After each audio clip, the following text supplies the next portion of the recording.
कल्पना कीजिए, भारत में एक ऐसी जगह जहां बादल पहाड़ों को छूते हैं, झरने आसमान से उतरते हुए दिखाई देते हैं और हर मोड़ पर प्रकृति अपनी एक नई तस्वीर बनाती है। यह कोई कल्पना नहीं, यह है मेघालय।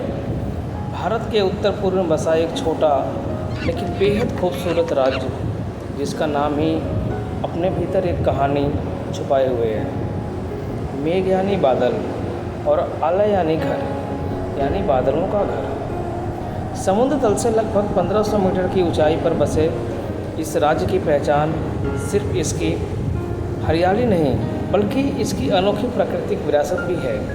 दुनिया की सबसे ज़्यादा बारिश होने वाली जगहों में शामिल चेरापूंजी और मैसिनराम यहीं स्थित हैं। यहाँ आपको ऐसे झरने मिलेंगे जो सैकड़ों फीट की ऊंचाई से गिरते हैं।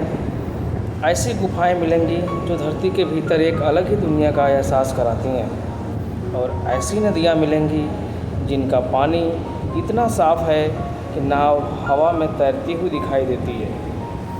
लेकिन मेघालय सिर्फ खूबसूरत जगहों का नाम नहीं है, यह प्रकृति और इंसान के बीच एक अनोखे रिश्ते की कहानी भी है। यहाँ के लोग जंगलों को सिर्फ संसाधन नहीं, बल्कि अपनी विरासत मानते हैं। शायद यही वजह है कि आज भी यहाँ की वादियाँ, नदियाँ और जंगल अपनी प्राकृतिक सुंदरता को संजोए हुए हैं। तो आइए शुरू करते हैं इस अद्भुत सफ़र की, भारत के बादलों के घर मेघालय की ओर। ऐसे ही प्रकृति की सुंदर मनमोहक जगहों को जानने के लिए धतूरी भैया एक्सप्लोरर को सब्सक्राइब ज़रूर करें।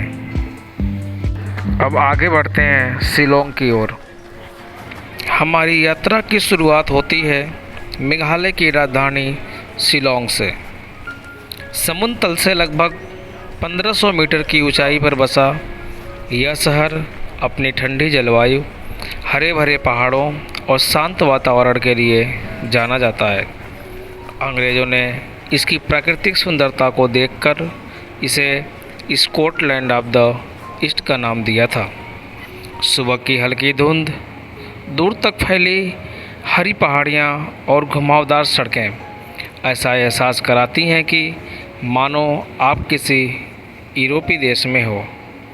लेकिन शिलोंग की खूबसूरती सिर्फ इसके नज़ारों तक सीमित नहीं है, बल्कि शिलोंग यहाँ की संस्कृति, संगीत और लोगों की सादगी इसे और भी ख़ास बनाती है। शिलोंग को भारत की रॉक म्यूजिक कैपिटल भी कहा जाता है। यहाँ पर हर साल कई संगीत कार्यक्रम आयोजित होते हैं और स्थानीय कलाकारों की प्रतिभा पूरे देश में प्रसिद्धि पाती है।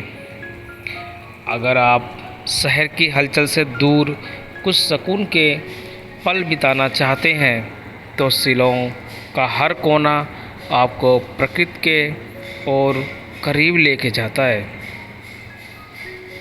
लेकिन हमारी यात्रा अभी शुरू ही हुई है,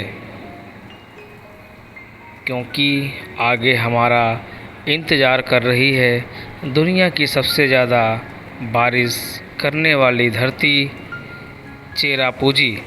तो अगली यात्रा हम चेरापूंजी की ओर चलेंगे और चेरापूंजी की आपको खासियत बताएंगे कि चेरापूंजी में क्या क्या खास है।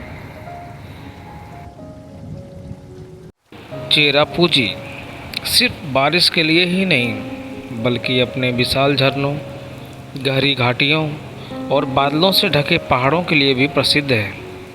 यहाँ का हर झरना ऐसा लगता है मानो आसमान से कोई सफ़ेद रेशमी चादर धरती पर उतर रही हो। बरसात के मौसम में ये झरने और भी विशाल रूप ले लेते हैं। चारों ओर फैली हरियाली, पहाड़ों से टकराते बादल और दूर तक दिखाई देती घाटियाँ ऐसा दृश्य बनाती हैं जिसे शब्दों में पूरी तरह बयां करना मुश्किल है। प्रकृति ने मेघालय को जितना सुंदर बनाया है उतना ही अनोखा भी बनाया है। प्रकृति मेघालय को जो असीम सुंदरता होती है ना, वो भी दे के नवाजा। लेकिन हमारी यात्रा का सबसे हैरान करने वाला पड़ाव अभी बाकी है और हम एक ऐसी नदी की ओर आगे चलेंगे जिसका पानी शीशे की तरह बिल्कुल साफ है। इतना साफ है कि उसमें जो नाव तैरती हैं वो ऐसे लगता है कि वो हवा में तैर रही हों। उस नदी अगली हमारी जो यात्रा होगी उस नदी की ओर ही चलते हैं जिसका नाम है डोकी नदी। डोकी नदी अपने आप में बहुत ही खूबसूरत और मेघालय की सबसे अच्छी नदियों में गिनी जाती है और भारत की सबसे सुंदर और साफ नदी है। क्या आपने कभी ऐसी नदी देखी है जहाँ नाव पानी पर नहीं बल्कि हवा में तैरती हुई दिखाई देती है? पहली नज़र में शायद आपको भी यही लगे, लेकिन यह कोई जादू नहीं। यह मेघालय की सबसे अनोखी जगह डोकी, भारत और बांग्लादेश की सीमा के पास बसा यह छोटा सा कस्बा पूरी दुनिया में अपनी अविश्वसनीय रूप से साफ नदी के लिए जाना जाता है। इस नदी का नाम है उमंगोट नदी। सर्दियों के मौसम में इसका पानी इतना साफ और पारदर्शी हो जाता है कि नीचे पड़े छोटे छोटे पत्थर भी साफ दिखाई देते हैं। ऊपर से देखने पर ऐसा लगता है जैसे नाव नदी पर नहीं बल्कि किसी कांच की सतह पर तैर रही हो। यही नज़ारा हर साल हज़ारों पर्यटकों और फोटोग्राफरों को यहाँ खींच लाता है। लेकिन इस खूबसूरती का रहस्य सिर्फ प्रकृति नहीं है, यहाँ के स्थानीय लोग बरसों से इस नदी को स्वच्छ बनाए रखने में महत्वपूर्ण भूमिका निभाते आए हैं। साफ सफाई और प्रकृति के प्रति सम्मान इस जगह की पहचान बन चुकी है। सुबह की सुनहरी धूप, शांत बहता पानी, चारों ओर फैली हरियाली और पहाड़ों की गोद में बहती है नदी ऐसा दृश्य बनाती है इसे कैमरा कैद तो कर सकता है, लेकिन उसकी खूबसूरती सिर्फ अपनी आँखों से महसूस ही की जा सकती है। मेघालय हमें बार बार यह एहसास कराता है कि प्रकृति जब अपना सबसे सुंदर रूप दिखाती है तो इंसान सिर्फ उसे निहारता रह जाता है। लेकिन मेघालय की खूबसूरती अपने आप में एक प्रकृति की दी हुई अनोखी संपदा है। मेघालय की खूबसूरती न लोहे की बनी है, न सीमेंट की बनी है, न पत्थर की बनी है। मेघालय की यात्रा में हमने ऊंचे पहाड़ देखे, बादलों को धरती को छूते देखा, अनगिनत झरनों की गर्जना देखी और एक ऐसी नदी देखी जो बिल्कुल शीशे की तरह साफ है। लेकिन अब हम सफ़र के अंतिम पड़ाव पर पहुंच चुके हैं और एक लिविंग रूट ब्रिज होता है जो रबड़ से बनता है, रबड़ के पौधे से बनाया जाता है। एक मजबूत पुल बनाने में कई साल लग जाते हैं। यही कारण है कि यह पुल नहीं बल्कि धैर्य, प्रकृति और इंसानी समझदारी की जीवित उदाहरण है।